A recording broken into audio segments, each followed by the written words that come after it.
We don't carve out mental space for something that has no value in our life. If you need to think about it, it probably matters to you. I know that's not how we usually see it, but most of us think that saying I need to think about it as hesitation, as a delay, maybe even as a sign that we're not ready.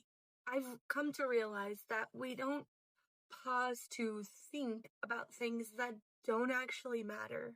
We don't carve out mental space for something that has no value in our lives. And we definitely don't overanalyze things that are insignificant. We don't revisit them in our heads. We don't roll them over and over in our minds when we have no intention of moving forward. When something doesn't matter, the answer is quick, a polite but firm no, and we move on. If you've been telling yourself, I need to think about it, and you keep coming back to it, there's a reason for that.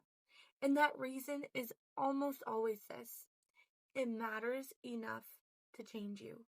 My kitchen table, laptop open, staring at a sales page for a program that I had been eyeing for months, probably even years.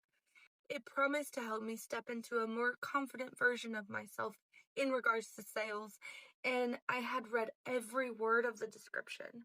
I watched every single testimonial video, all the testimonials on the page. I read, I memorized. I had checked the schedule, the content, the price more than once, probably more than 5 times. Every time I saw it, I felt that quiet nudge in my spirit. This is for you. You have to do it. And yet my fingers hovered over the mouse, and I still told myself I need to think about it a little longer. The $4,000 price tag was terrifying.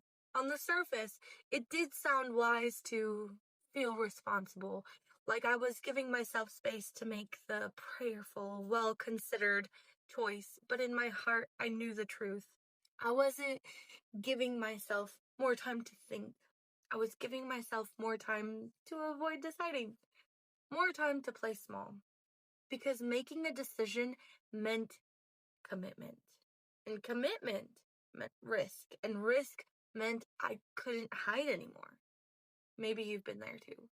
You hear about something, maybe it's dressed with purpose, maybe it's another opportunity entirely, and something inside you lights up. You feel that mix of excitement and nervousness, and you think, this could be exactly what I've been looking for. But instead of saying yes, you default to the safe zone, the comfortable little box that you made. I need to think about it. And sometimes that's exactly the right thing to say. Some decisions truly require more information, more prayer, or a better understanding of how they fit into your season of life. But other times, if we're being honest, more often than we want to admit, we already have all the information that we need. The facts are clear. The desire is there.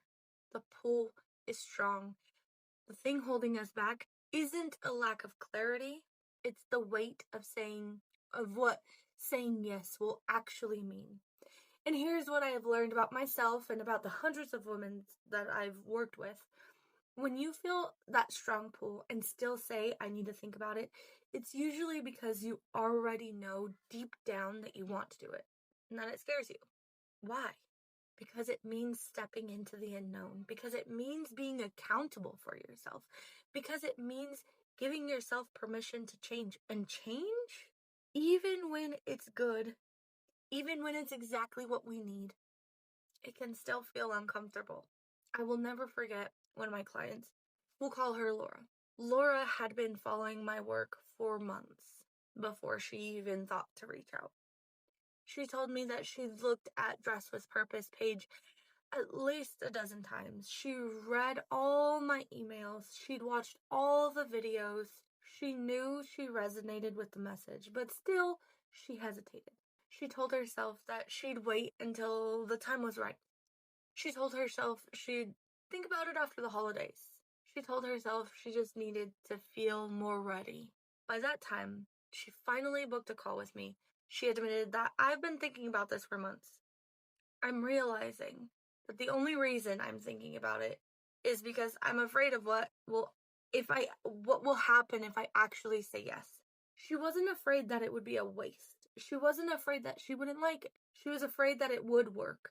Because if it worked, she'd have to start showing up differently.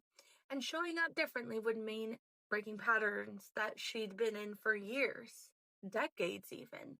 But here's what happened when Laura joined. Within weeks, she went from spending 30 minutes or longer each morning agonizing over her outfit and trying to figure out how to get dressed to under 10 minutes getting dressed and loving how she looked. She stopped wasting money on clothes that didn't work for her and instead built a wardrobe that made her feel confident every day. She started walking into rooms with her head held high, speaking with more authority at work. And when I asked her how she felt about joining after all that hesitation, she laughed and said, "My only regret was not starting sooner." And that's the thing about I need to think about it. If it's something small, we forget about it in minutes. If it's something big, we can't stop thinking about it. Because deep down, we already know it is the right next step. We just have to give ourselves permission. Take it. The real enemy here isn't your need to process. It's the belief that waiting will make the decision easier. And the longer we wait, the more we normalize our current situation, even if we don't like it, and we adapt to the frustration. We learn to live with the discomfort. We make peace with less than what we were created for, and in doing so, we lose the momentum. We talk ourselves out of every single change we were drawn to in the first place.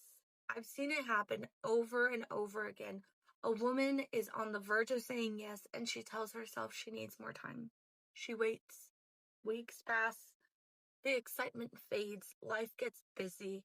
And before she knows it, the door to that opportunity has closed. Not because she said no, but because she never made a decision at all. And the saddest part, she's not in a better place months later.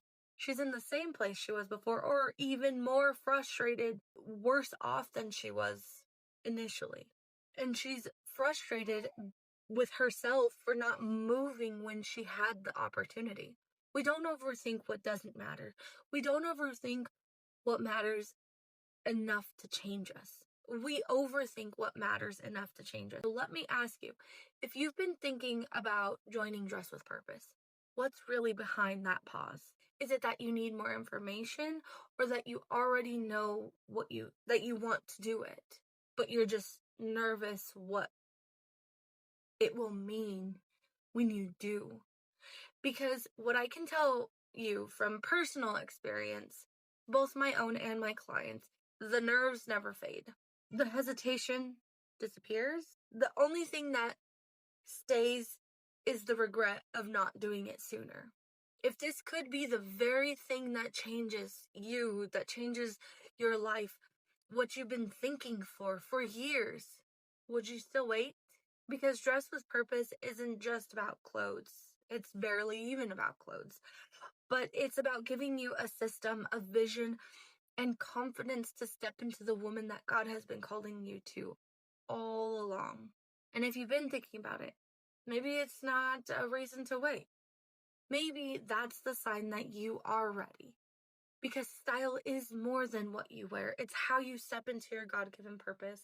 I will see you all next time. And I will see you in Dress with Purpose.